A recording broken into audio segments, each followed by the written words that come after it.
So sit back, listen to the story. This is not a class, it's just a story, maybe. Like all stories, this story begins a long time ago. It was the end of a higher age called Dwapara Yuga. Yuga means age. It's the end of a higher age. And you could see that a lower, darker age was beginning to come, Kali Yuga. The evil was on the ascendant. God was withdrawing. The awareness of God was slowly withdrawing. People were more materialistic. They seeked possessions. They seeked their more sensual pleasures and so on. So in this cusp, the dark age hadn't dawned yet. The higher age hadn't completely gone away. So in that transition period, nestled in the fertile valley created by three great rivers, there was a kingdom called the Kuru kingdom, K-U-R-U. Remember that name, Kuru. This was perhaps the greatest empire on earth at that time. And to the northwest was the great Sindhu or the Indus river. At the other end was the Ganga or the Ganges river. Right in the middle flowed the beautiful river of Jamuna, or sometimes known as Yamuna. And in this fertile valley, to the north of it was the dark, forbidding mountains of the Himalayan range. To the south was many impenetrable forests. And in here, there was the Kuru kingdom. It was ruled by a blind king. His name was Dhritarashtra. Now, why did a blind king rule the kingdom? I'm glad you asked, but hold on to that thought. I'll come to it in a moment. There's something more interesting coming. This blind king had 100 sons, okay, 100 children. Remember, it was a higher age. Such things happened back then. And he also had 5 nephews, his brother's children. All of these were boys. His brother was dead, and he ruled over this greatest kingdom on earth. But the real power behind the throne was a man named Bhisma, another name to remember. So Dhritarashtra, the blind king, the 100 sons that he had, they were known as the Kauravas. And the 5 nephews, they were known as the Pandavas. But the real power behind the throne was a man named Bhisma. He was Dhritarashtra's uncle, the grand uncle of the Pandavas and Kauravas. Everybody with me? Okay. He was already 80 years old by this time, but he was a formidable man. Now, because of him, he was so formidable that nobody dared attack the Kuru kingdom. Ponder that for a moment. Do we say that, say, the American president is so formidable that nobody dares attack America? No, we say America is so formidable that nobody dares attack it. But here I literally mean that Bhishma was so formidable that nobody dared attack the Kuru kingdom. Why is that? Remember, it was a higher age. Today, a nation is powerful because it has armies, tanks, guns, artillery, cavalry, airplanes, naval warships, so you could project the power, and perhaps it has weapons of mass destruction. And so we become powerful, nations become powerful by harnessing the power of nature. Isn't that true? Just thinking to the consciousness of where the age that we came from. Whereas back then, the individual used their willpower to bend nature to their will. So it was the individual that was powerful. It makes sense to say that Bhishma was the most powerful man. And what I mean by that is you could go deep in concentration, pick an arrow and invoke into it, infuse into it by the power of your concentration. And a sound known as a mantra, between your concentration and the mantra, you could infuse into it the power of fire. And when you shot the arrow into the air, fire would rain down on the enemy. How cool is that? Or how bad is that, more to the point? How formidable is that? Okay, and every weapon had a counter weapon. The fire weapon had the water weapon. You could use the venom of snakes, which could be countered by the healing power of the eagles, and so on. On and on it went. And Bhishma was such a deep yogic soul. His powers of concentration was so enormous that he could at will, in the heat of battle, summon one of these weapons and rain down destruction on the enemy. So let me repeat what I said again. It was the most powerful kingdom because of the formidable man Bhishma, who was in his 80s. Back to the question I asked, why was it ruled by a blind king if Bhishma was such a truly cool guy? Why wasn't he the king?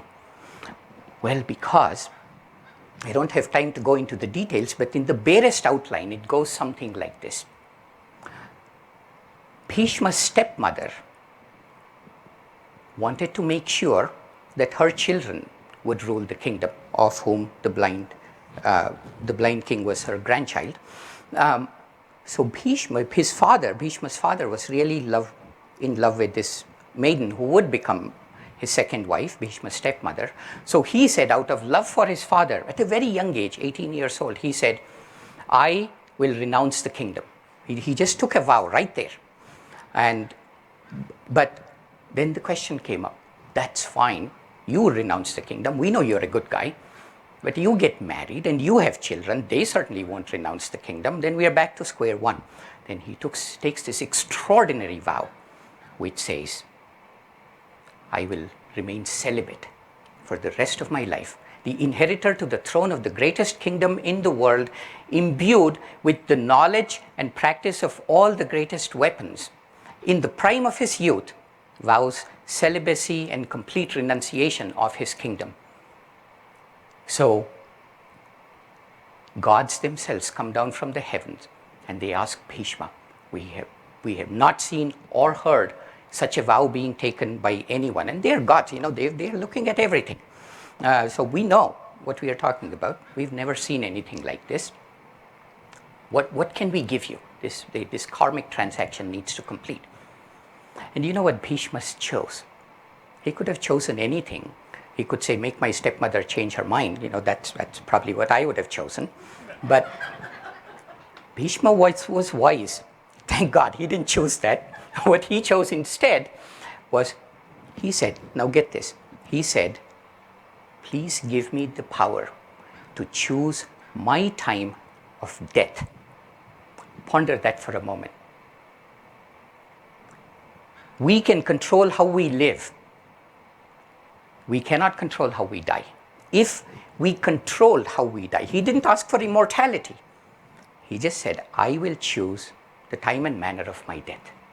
So here we have the 80-year-old patriarch who has given the kingdom to his blind nephew Dhritarashtra, and Bhishma sits there as the formidable power behind the throne. And he knows that the blind king is weak. He's not old, but he's weak. And pretty soon, he needs to find the proper heir to the throne. So he has two choices. The eldest of the Kauravas, named Duryodhana. So keep that name in mind. You cannot come to the storytelling without remembering that name. And the eldest of the Pandavas, Yudhishthira. Now Yudhishthira was a just, compassionate person, even at a young age. It's very obvious to everybody, as plain as the nose on your face, that he would be fit to be the king.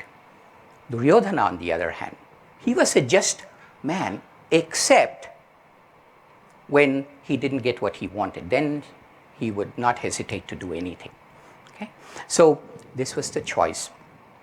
Bhishma knew this too, but they were still boys. He needed to train them first. So the order of the day, the biggest requirement of the day, was to find them a teacher, a guru. Now, these young boys, 105 boys, imagine 105 boys full of energy. And so they need to play, otherwise the household just cannot run.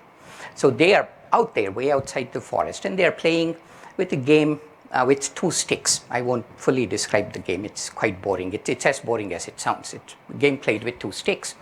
And there's a smaller stick and a bigger stick. You hit the small stick with a big stick. Boys love that. I loved it when I played it. I probably might even now. So they're playing the game and they hit the stick. And as it happens in such things, the stick goes and falls, wouldn't you know it, into a deep well. and all the 105 princes of the realm, they are gathered there and they are about to cry, because princes of the realm are not, they are boys, small boys, and their stick is gone, so they are about to cry. They don't know what to do. It's a deep well. Nobody wants to jump into it. That's not a good thing to do. And so behind them, suddenly they hear a voice. It was a very austere voice. It says, "Shame on you, princes of the realm, standing powerless in front of a stick that has fallen in a well. Shame on you." And then they turn around to see, and they find a tall, older man with long white beard, long white hair. He's very thin and emaciated, but there is a power emanating from him that's unmistakable. And then Duryodhana, the eldest of the Kauravas, he kind of puts his hands on his waist and says, "Well, we are great warriors. I know I am. I don't know about the Pandavas, but I'm a great warrior. But it's a stick in a well. What's war got to do with it? I don't know. Why is it shame on me?" And Yudhishthira, who kind of has seen behind the words, didn't react to the words, he looks at this old man's eyes and he knows there is something deeper there. And he says, "Sir, how do you propose we get this out of the well?" And then Drona, this man, he bends down, takes a few blades of grass. It's called Isha grass, and it's kind of a longish grass, dry. It has a bitter thing to it. And he says, he holds this thing up, and he says, "Behold the power of this weapon." That's literally what he says. "Asya viryam nirikshyasi." Behold the power of this weapon, the likes of which you have never seen. You're saying, what is this old man talking about? This, the likes of which we have seen. It's a few pieces of grass. Then he holds it up to his spiritual eye here, and then his body transforms. It takes on a ethereal, translucent quality. It's vibrating with power. And then they could see that these pieces of grass, which were swaying in the breeze, stopped doing so. And it's as if they were made of steel. In a blink of an eye, he throws one by one, he throws the grass, one after the other. Such is his extraordinary accuracy that the grass, the first piece, like it's now like a blade of steel, goes and penetrates that piece of wood. And the second one goes right on top of the first one. They could see it twang before the next one goes on top of it. And within a second, there is this piece of so-called grass that is coming out all the way from the well. And he calls Yudhishthira and says, "Pick it up." And he picks it up. And from beneath it comes the stick. And he says, "This is what you, princes of the realm, this is how you retrieve a stick that has fallen into the well. Shame on you." And so everybody is stunned. They had heard of these. They had heard that it is possible to imbue elemental powers into anything and turn them into weapons. But then they'd never seen it. It was whispered that their granduncle Bhisma could do this, but nobody had seen it. So Yudhishthira again, he says, he's a boy. He doesn't know how to repay, and he's still stunned. He says, "Sir, can we get you something to eat so that we can repay you?" And this man, he laughs at Yudhishthira and says, "Go back and tell Bhishma what you just saw. That's enough. He'll know what to do." So these princes, they run back and they jump up on Bhishma. Everybody's crowding around as patriarch. And they say, "Grandfather, guess what we just saw?" And okay, what did you see? I said, so one after the other, they kind of garbled and go, "Stop, everybody, don't speak at once. You tell me what you saw." And then kind of says, "This is what I saw." And Bhishma's face lights up. He says, "Drona is here. This is what I have been waiting for." And he looks at the boys and says, "My children, you are lucky. Now you will truly be the princes of the realm because your teacher has just arrived." This man was a very famous teacher named Drona. He was called Dronacharya. Acharya is a term of reverence, meaning one who is very knowledgeable. It's more than that, but they just It's a reverential term. So Dronacharya is known for his skill in not just martial arts, but anything it takes to train such people. All the martial arts, but statecraft, administration, law, the scripture, all the things that they need to know. He's kind of the full package. He's the package deal. So Bhishma goes out himself on his chariot, washes the feet of Drona, welcomes him into the kingdom, and says, Acharya, please come. We will set up a palace for you. We will give you wealth, and we will give you servants, horses, chariots, and we will set up a school. A school back in those days was called as a Gurukula. A Gurukula means the family of a guru. I'll tell you more about that in a moment.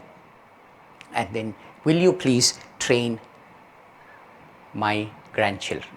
And Drona gladly accepts, because you see, even though he had all of this, he was a very poor man. He was so poor that he couldn't feed his own son. His wife couldn't feed their son milk. Instead, just so that the son wouldn't feel weird about not having milk when he talks to other boys, they fed him rice flour with water in it, because it looked like milk. He was so poor, dirt poor, this extraordinary man. So Dronacharya got what he wanted, Bhishma got what he wanted. And so began the training of the Pandavas and the Kauravas as future princes of the greatest kingdom on earth, nestled in the fertile plain between three rivers, bordered by Himalayas on the north, impenetrable forest in the south, at the very end of a higher age, with signs of evil looming in front of us. So training begins.